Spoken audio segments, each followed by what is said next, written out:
Hey guys, today I'm going to show you how to transfer money to Revolut by bank. It's actually quite easy to do. So make sure you watch this video till end so you don't skip any important steps. So first of all, you will need to open your Revolut app.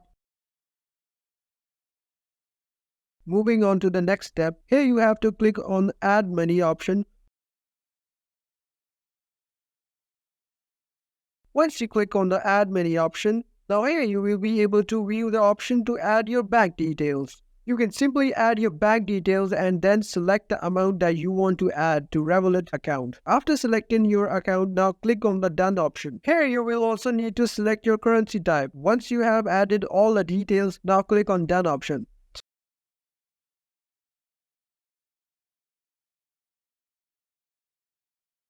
So that's how to add payment on Revolut. So here you go guys. If you found this tutorial helpful, please give it a thumbs up and consider subscribing.